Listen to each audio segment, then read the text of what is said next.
The term empowerment, you'll see the term empowerment in the title of our conference this year.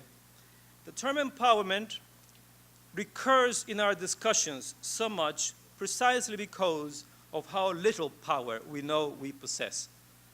Political participation, many believe, offers the key to attaining the levels of power that Dominicans lack. But I wonder if our political leadership is exempt from the ills that afflict the community as a whole. When a Guillermo Linares or Miguel Martinez or some other enters the city council or the city of New York, I imagine the pressure of this lonely Dominican, only one or two among 50 legislators. He or she knows the community expects him to improve their lot overnight. Yet his single vote on the council floor can hardly suffice to advance a Dominican agenda. Occasionally, to avoid being marginalized, he may have to diminish the advocacy for things Dominican. Nor should we rule out the resentment that his presence there might provoke. I think of Assemblyman Adriano Espaillat, now sitting in the same chair where Teddy Roosevelt sat during his tenure in Albany.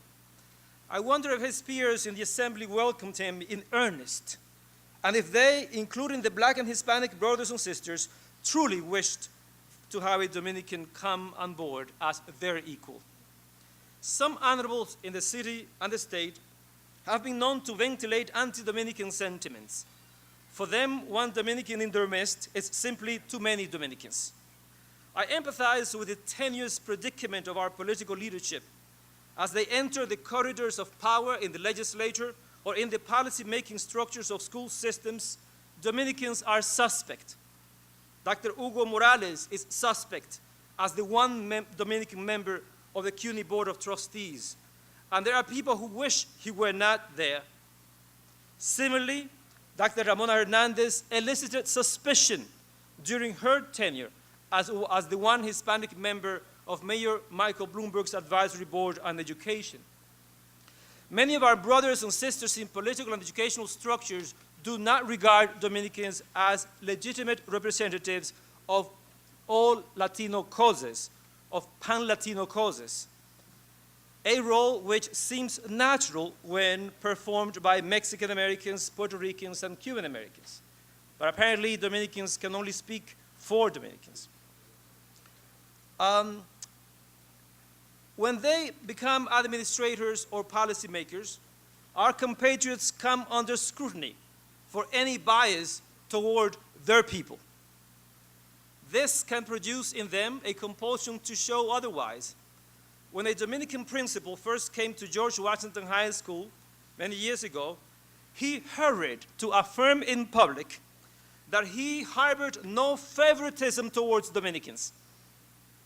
The trick of that psychopathology, however, is that the eagerness to prove that you are not favoring your people can often lead you to harm your people, because that's the only way you can show that you're not just for your people.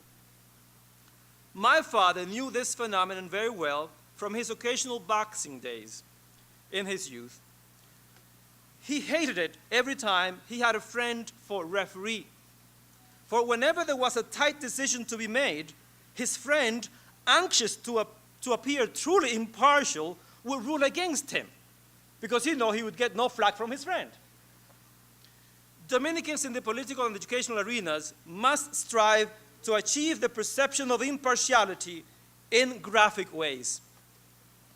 When New York City's glorified caudillo, Mayor Michael Bloomberg, committed the gross autocratic abuse of firing Ramona Hernandez and two other advisory board on education members in order to replace them with lackeys who would give them the 3 votes that he needed in order to pass a policy move that he had set his mind on, we in the Dominican American National Roundtable chose to refrain from making a public expression of discontent for fear of being charged with Dominicanizing an issue which was simply a matter between a mayor and his board.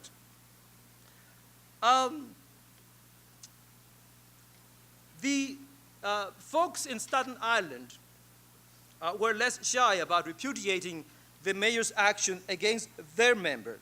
And when brothers and sisters in Albany, weeks later, acknowledged Ramona in a major celebration, to some extent, they were redressing our failing regarding the protection of our own. This is not to say that our African-American Latino brothers and sisters will not advocate, our other African-American Latino brothers will not advocate openly for their individual groups, voicing nationalist pronouncements that at times border on fundamentalism. But somehow such a particularistic attitude becomes problematic mostly when we exhibit it. At the City University of New York, I enjoyed a dual reputation. On the one hand, my overall hard work earned me respect, especially with top administrators. On the other hand, many of my Latino colleagues regarded me as too Dominican. I also recall that many expressed concerns when City University proceeded to support a Dominican research venture. A colleague who used to hang out with Dominicans and who would even meet with Jose Francisco Peña Gomez when the late Ph.D. leader came to New York, once approached the leadership of the Centro de Estudios Puertorriqueños to warn them that the Dominican Institute would grow at the expense of other Latino initiatives in CUNY. Fortunately, then Centro Director Frank Bonilla ignored the warning as he was morally above such tribal jealousies. The Dominican community owes a great debt of gratitude to Puerto Rican educational leaders of the human caliber of Frank Bonilla and Isaura Santiago.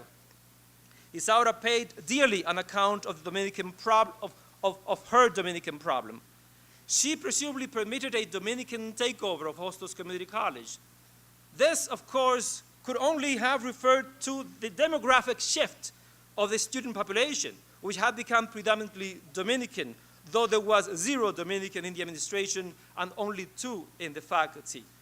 Some explain the insufficient support Isaura received from the South Bronx political leadership when Herman Badillo targeted her by citing her presumed Dominicanization of the college. The job of advocating for Dominicans can be lonely. You could be construed as cantankerous because you find yourself fighting all the time. You fight Latino scholars who write overviews of the whole US Hispanic population, making no mention of Dominicans. You fight academic peers and journalists who take the liberty to speak on us while ignoring the knowledge that Dominican scholars have produced to document their community. You fight middle-class Dominicans from the homeland who, informed by the Dominican bashing they find here when they come, fancy themselves superior to us. You fight against our own graduate students who, imbibed with colonial self-hatred, take the utterances of scholars from other groups as gospel truth, underestimating the intellectual mentorship of their own people. You find yourself protesting every time you are urged to reduce the Dominican emphasis. When I recently wrote an essay on the Latino autobiography, my editor noted that the Dominican section of my text was longer than my Cuban and Puerto Rican sections. I could justify myself by saying that Dominican writing, being less well-known, needed greater attention. But he easily made me come to my senses by describing the possible repercussions. Finally, you come to resent the discovery that in every national forum you participate in, Dominican issues will surface only if you bring them up. Whether as politicians or educators, Dominicans lack the material wherewithal to establish their authority or to command the respect of the other ethnic groups. We lack the power that the other groups have to mobilize a redistricting effort that can reconfigure the political geography wherein we participate as voters and candidates. We have to watch out for any alteration that might cause the existing Dominican districts to disappear. Dominicans and threats have been made public. Dominicans are one of the largest subsections of the student population in the public schools. Yet, Our representation in the administration of the districts that serve our children, which is dim, nullifies our capacity to have a serious influence on curricular, cross-cultural, and social needs issues. I recall a time when we could not even get the superintendent in the former District 6 to admonish a teacher who had sexually abused Dominican girls. In the spring of 1989, during the student strikes that paralyzed the city university, a few of us realized that the Dominican students who had become visible in the protest movement did not have the support networks that their other African American and Puerto Rican counterparts had. We feared for their well-being, since several college presidents were resorting to criminal prosecution for the insurgent students. We formed the Council of Dominican Educators, which endeavored to offer some protection to the young people involved. Today, we witness a comparable scenario at a different level. Dominicans at present are experiencing times of uncertainty.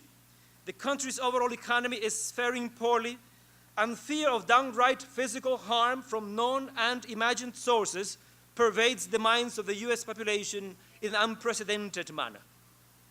The climate of fear that prevails has permitted the encroachment of the Patriot Act, a law that severely curtails civil liberties, putting us under the penetrating gaze of the omnipresent policing eye. George Orwell's fictional Big Brother has now trespassed the real turf of our lives. The budget gap between the military and the schools, already indefensibly large, widens rapidly and increasingly even as we speak. At present, this country's priorities do not bode well for ethnic minority groups seeking to realize their dreams. Dominicans who are politically, economically, and socially weaker than the other non-white groups, especially given the large proportion of our community that is non-citizen, are particularly vulnerable.